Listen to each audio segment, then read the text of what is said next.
আমার বিয়ের দিন আমার 10 বছরের দেবর খুব খুশি ছিল। আমি তাকে সবসময় আমার ছোট ভাই ভেবেছি, আর সেও আমাকে খুব ভাবিমা বলে ডাকত। স্বামীর মৃত্যুর কয়েকদিন পর আমি একা ঘুমাতে ভয় পেতাম, তাই আমি আমার দেবরকে সময় মতো আমার সাথে বিছানায় শোয়াতে শুরু করলাম। শীতের রাত ছিল, আর এক বিছানায় দেবরের সাথে ঘুমানো আমার কাছে খুব অদ্ভুত লাগছিল। দেবর আমার থেকে অনেক ছোট ছিল, সে 10 বছর বয়সেও 18 বছরের যুবক লাগছিল। স্বামীর মৃত্যুর পর আমি খুব কষ্টে দিন কাটাচ্ছিলাম, কিন্তু কতদিন এভাবে কাটাব?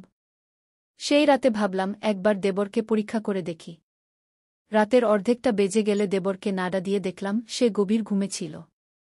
কিন্তু সেখানে হাত দিতেই আমার চোখ বিস্ময়ে স্থির হয়ে গেল, কারণ তার 7 ইঞ্চি। 2 দিন আগেই আমার স্বামী এই দুনিয়া ছেড়ে চলে গেছে। আমার বাড়িতে আমার শ্বশুর শাশুড়ি বা ননদ কেউ ছিল না। আমার স্বামীর এই দুনিয়ায় তার ছোট ভাই ছাড়া আর কেউ ছিল না। রাহুলের বয়স মাত্র 10 বছর ছিল, সে আমার থেকে ছোট ছিল। জীবনে আমি তাকে কখনো ছোট ভাইয়ের বেশি কিছু ভাবিনি। আমার দেবর 10 বছরের ছিল, আমি তাকে সবসময় শিশুর মতোই ভেবেছি। যখন আমার বিয়ে হয়েছিল সে আমার বিয়ের দিন খুব খুশি ছিল, বলেছিল যে সে নতুন মা পেয়েছে। কিন্তু আমার মা আমাকে বারবার বোঝাতেন, বেটা, তোমার দেবর তোমার ছেলে নয়, এটাকে দূরত্বে রাখো। কিছুদিন পর সে বড় হয়ে যাবে, তখন তার ও তোমার মধ্যে পর্দা জরুরি হবে। তাই এখন থেকেই এটা অভ্যাস করো যে সে যেন তোমার ঘরে বিনা কারণে আসতে না পারে। আমি অনেকবার দেখেছি যে তোমার দেবর অকারণে তোমার ঘরে চলে আসে। বেটি, তোমার এমন করা উচিত নয়।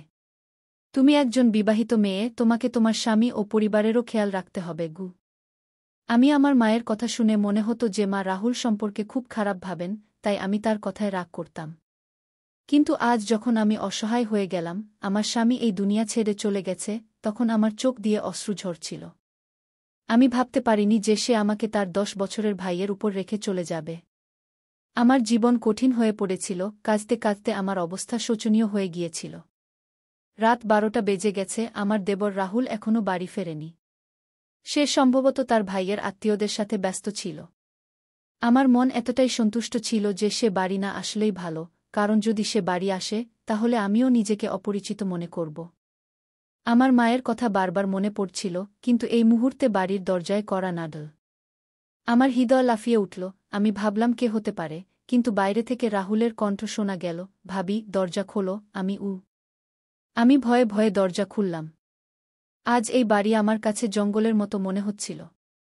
রাহুল আমার কাছে একটা ছোট নেকড়ের মতো লাগছিল, জানি না কেন আমি তার সম্পর্কে এত খারাপ ভাবতে শুরু করলাম। ভাবি, আপনি খাবার খেয়েছেন? সে আমাকে নির্দোষভাবে জিজ্ঞেস করল, চোখ নিচু করে, হাতে একটি থলে ধরে। থলের মধ্যে রাহুলের ঘরে তার গয়না দেখে আমার রক্ত ফুটে উঠেছিল। আমি তো সেগুলো কোথাও লুকিয়ে রেখেছিলাম, বিভিন্ন তালায় বন্ধ করে। কিন্তু এসব কিছুর কিভাবে রাহুলের হাতে চলে এল? ব্যাপারটা খুবই অদ্ভুত লাগছিল। মনে মনে ভাবতে লাগলাম সকাল হতেই এ ব্যাপারে তাকে জিজ্ঞাসাবাদ করব। কিন্তু তখন আমার প্রচণ্ড ঘুম পাচ্ছিল। দরজা ভেতর থেকে বন্ধ করে ভালোভাবে তালা মেরে নিলাম, তারপর ঘুমানোর প্রস্তুতি নিতে লাগলাম। জানি না কেন আমার খুব ঘুম পাচ্ছিল, যদিও গত 2 দিনে আমার তেমন ঘুম হয়নি। কিন্তু আজ মনে হচ্ছিল রাহুলের আনা ভাত খেয়ে আমার চোখে গভীর ঘুম নেমে এসেছে। মনে ভাবলাম, ভাত খেয়ে কি আমার ঘুম পাচ্ছে? কিন্তু এতটুকু ভাববারও সুযোগ পেলাম না। যখন আমার চোখ খুলল তখন সকাল 10টা বাজে। আমি অবাক হচ্ছিলাম, আজ আমার এত ঘুম কিভাবে হলো? যদিও গত 2 দিনে আমার একদমই ঘুম হয়নি। কিন্তু আজ ভাত খাওয়ার পর আমার চোখ এমনভাবে বন্ধ হয়ে গেল, যেন কাউকে মদ খাইয়ে দেওয়া হয়েছে। আমি আশ্চর্য হচ্ছিলাম, এটা তো হওয়ার কথা নয়। মনে বারবার একই প্রশ্ন জাগছিল, রাহুলের আনা ভাত খেয়ে আমি কি অজ্ঞান হয়ে গিয়েছিলাম? কিন্তু শেষ পর্যন্ত রাহুল কেন এমন করবে? চোখ মুছতে মুছতে বাইরে এলাম, রাহুল তখন সামনের রান্নাঘরে চা বানাচ্ছিল। তাকে দেখে আমার খুব খারাপ লাগছিল। বৌদি, আপনি ঘুমিয়েছিলেন? খুব ভালো ঘুম হয়েছে তো, সে আমার দিকে তাকিয়ে বলল। আমি নিষ্প্রভ স্বরে বললাম, হ্যাঁ, আজ আমার খুব ঘুম হয়েছে গিউ। তা হবে না কেন বৌদি? আমি আপনাকে ভাতের মধ্যে ঘুমের বড়ি মিশিয়ে দিয়েছিলাম। আমার বন্ধুকে বলেছিলাম আমার বৌদির ঘুম হয় না। সে আমাকে বলেছিল তুমি তার খাবারে ঘুমের বড়ি মিশিয়ে দিও, এতে সে শান্তিতে ঘুমিয়ে পড়বে গু। আমি হতবাক হয়ে গেলাম, রাহুল এত নিচু কাজ কিভাবে করতে পারে? রাহুল, তুমি এমন চিন্তাও কিভাবে করলে? তুমি তোমার বৌদিকে অজ্ঞান করতে চেয়েছিলে?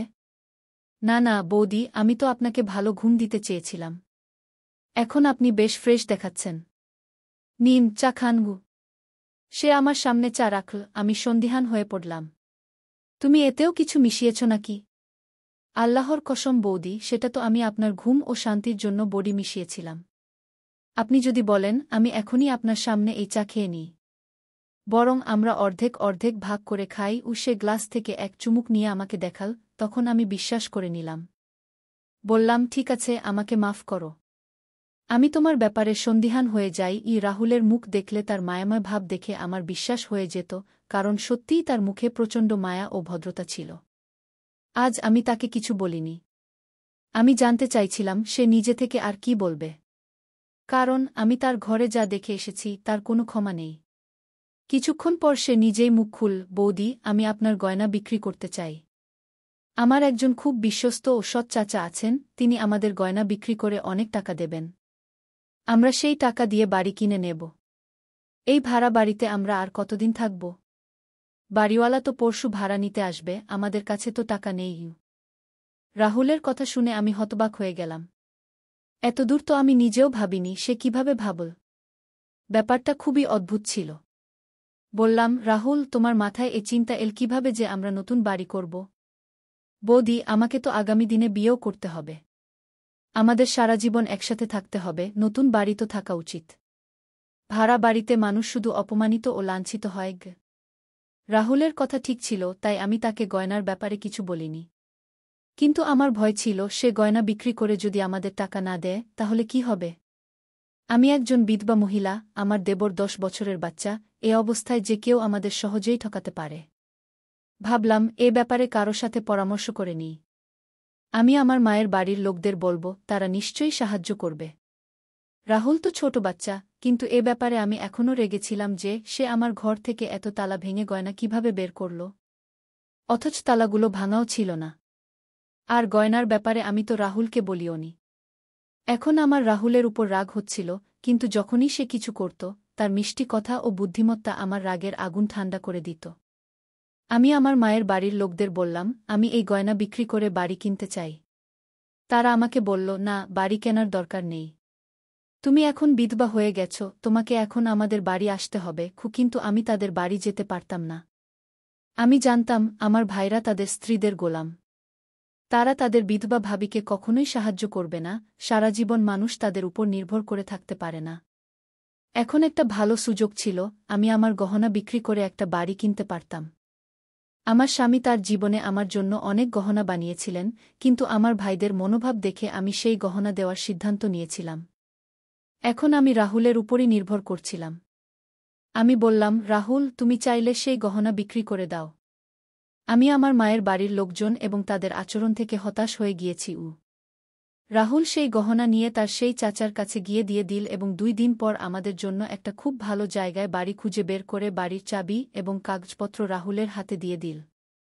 আমি এই পুরো প্রক্রিয়ায় অবাক হয়ে গিয়েছিলাম যে 2 দিনে এত তাড়াতাড়ি এই বাড়ি আমরা কিভাবে পেলাম, যখন সাধারণত মানুষকে অনেক কাজ করতে হয়, বাড়ির স্থানান্তর, বাড়ির কাগজপত্র, এমন অনেক কিছু যা করতে মানুষের পরিশ্রম এবং সময় লাগে। যখন রাহুল কাগজপত্র নিয়ে এসে আমার হাতে দিল, আমি অবাক হয়ে গিয়েছিলাম।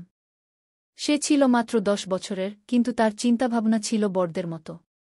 তারপর সে একটা অদ্ভুত কথা বলল যে, ভাবি, আমরা পুরো বাড়ি পরিষ্কার করে নেব, তারপর তোমার সাথে একটা জরুরি কথা বলতে হবে। আজ রাহুলের চোখগুলো অদ্ভুত লাগছিল, তার দৃষ্টিতে একটা অস্থিরতা ছিল যা দেখে আমি বুঝতে পারছিলাম না সে আমাকে কি বলতে চায়। সেই সময় আমি ব্যস্ত ছিলাম, আমরা বাড়িতে সব জিনিসপত্র গুছিয়ে নিয়েছিলাম, এখন আমাদের চিন্তা ছিল আগামী দিনের খাবার ও রেশন কোথা থেকে আসবে। আমি তো জীবনে কখনো বাইরে গিয়ে চাকরি করিনি। তাহলে রাহুল কেন বলছিল যে তার আমার সাথে জরুরি কথা বলতে হবে? জানি না সে আমাকে কি বলতে চায়। আমার মনে অনেক প্রশ্ন ছিল, কিন্তু আমি তখন চুপ থাকতে চাইলাম। সন্ধ্যায় আমি সব জিনিস নিজ নিজ জায়গা রেখে দিয়েছিলাম। যাই হোক, আমাদের জিনিসপত্র কমই ছিল, বেশি সম্পদ বা ধনদৌলত ছিল না যা নিয়ে আমরা ঘুরতাম। সব কাজ শেষ করে আমি ভালো করে খাবার বানালাম। আমি রাহুলের জন্য অপেক্ষা করছিলাম, কারণ সে এই বাড়িরই অংশ ছিল এবং আমি চাইনি যে সে বাইরে গিয়ে নোংরা খাবার খাক।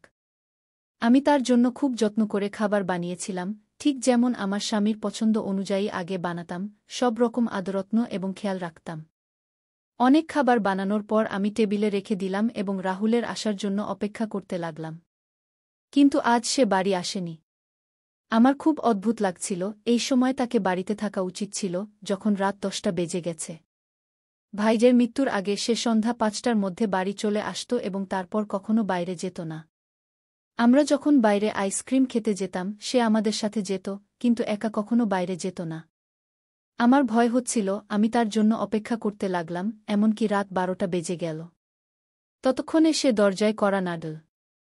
আমি রেগে দরজা খুলে তার উপর ঝাঁপিয়ে পড়লাম, কোথায় ছিলে তুমি রাহুল? তোমার লজ্জা হয় না? আমি তোমার বিধবা ভাবি, তোমার জন্য অপেক্ষা করছিলাম। তোমার জন্য খাবার বানিয়েছি, আর তুমি? তোমার ভাই চলে যাওয়ার পরেই আওয়ারা হয়ে গেছ। এমন কথা যা তুমি বাড়িতে করতে পারো না, বাইরে যেতে হয়। তোমার বন্ধুকে এখানেই ডেকে আনো গে। ভাবি, আমি এমন করতে পারব না। সে চোখ তুলে আমাকে এমন রেগে তাকাল যে আমি ভয় পেয়ে গেলাম। কিন্তু সে তো একাই ছিল। আমি মনে মনে ভাবলাম, আমি তাকে ভয় দেখাতে পারি। এই ভাবনায় তার সাথে কথা বলছিলাম, সে বিকটভাবে আমার উপর চিৎকার করে উঠল, ভাবি, বন্ধ করুন। আমি এখন আপনার কোনো কথা শুনতে চাই না। আপনি যে খাবার বানিয়েছেন তা আপনি নিজেই খেয়ে নিন। খেয়ে বলে সে তার ঘরের দিকে চলে গেল। সেই সময় সে যেন কোনো 40 বছরের পুরুষের মতো রেগে গিয়েছিল। আমার খুব খারাপ লাগছিল। সে রেগেছিল, নিশ্চয়ই কোনো কথা তার পিছনে লুকিয়ে আছে। এই ভেবে আমি তার ঘরে গিয়ে দরজায় কড়া নাড়লাম। সে দরজা খুলে আমাকে অদ্ভুত দৃষ্টিতে তাকিয়ে বলল, একটা কথা বলি ভাবি, আপনি আমার সাথে বিয়ে করে নিন। নইলে আপনি কাফির হয়ে যাবেন। তার কথা শুনে আমার চোখ ছানাবড়া হয়ে গেল। তুমি এমন ভাবতেই পারো কি করে যে আমি তোমাকে বিয়ে করব? আমি বললাম, তোমার মায়ের মতো ভালোবাসা, তুমি তো আমাকে সকাল সন্ধ্যা মা বলো, এখন কি হয়ে গেল? কে তোমার মাথা খারাপ করে দিয়েছে? এত নিচু কথা তুমি মনে আনলেই বা কি করে, আর মুখ দিয়ে বললেই বা কি করে? আমি রাগে আগুন হয়ে গিয়েছিলাম। সে একদম নিঃসংকোচে আমার সামনে হাত বাঁধে দাঁড়িয়ে আমাকে তাকিয়ে থাকল। তার দৃষ্টিতে আমার ভয় লাগছিল।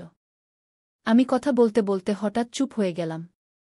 সেখান থেকে ফিরে এসে আমার ঘরে বসে পড়লাম। আমি ঘরের দরজা ভালো করে বন্ধ করে দিলাম। আমার বুক ধরাস ধরাস করছিল। আমি ভাবতেই পারছিলাম না যে রাহুল এমন হবে এবং আমার সাথে এমন কথা বলবে। আমি তো তাকে সবসময় আমার সন্তানের মতো মনে করতাম। এখনও আমার সন্তান হয়নি, কিন্তু তবুও রাহুল সম্পর্কে আমার স্বামী আমাকে বলেছিলেন, তুমি তাকে সবসময় নিজের সন্তানের মতো মনে করে লালন পালন করবে। তার মা নেই, বাবা নেই, এখন তুমিই তার সব। রাহুলের এই কথায় আমার খুব কষ্ট হচ্ছিল। আমি ভেবেছিলাম, আজকের পর আমি রাহুলের সাথে কোনো কথা বলবো না। আইনত এই বাড়ি আমার নামে ছিল। আমি এই বাড়িতে একা থাকতে পারতাম। কিন্তু রাহুল যদি আবার এমন হটকারিতা করে, তবে আমি তাকে বাড়ি থেকে বের করে দেব। এই বাড়ি আমার স্বামীর টাকায় তৈরি, আমার নামে, কিন্তু রাহুলের এখানে থাকার কোনো অধিকার নেই। যদি সে তার ভাবিকে সম্মান না দিতে পারে, যা তার দেওয়া উচিত ছিল। আমার নীরবতা এখন রেগে গিয়েছিল। সকালে উঠেই আমি রাহুলের ঘরের দরজা জোরে জোরে পিটানো শুরু করলাম। তখন আমি বুঝতে পারলাম যে তার ঘরের দরজা ভিতর থেকে বন্ধ নেই। আমি বাইরে থেকে দরজা খুলে দেখলাম, ঘর খালি। ঘরে কিছুই নেই। রাহুল কোথায় গেল?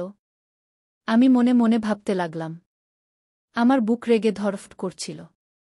আমি বাইরের দরজার দিকে তাকালাম, দরজা বাইরে থেকে বন্ধ। এর মানে রাহুল আমাকে বাড়িতে বন্দি করে রেখে গেছে। আমি মনে মনে ভাবলাম, তখন আমার তার প্রতি ঘৃণা জন্মাল। এত ছোট বয়স, মাত্র 12 বছর, আর এমন হটকারিতা। এই ভেবে আমি বাইরে যাওয়ার সিদ্ধান্ত নিলাম, কিন্তু তখন মনে পড়ল যে আমি ইদ্যতের মধ্যে আছি। বারবার বাড়ি থেকে বের হওয়া ভালো নয়। এই ভেবে আমি অসহায় হয়ে বসে পড়লাম।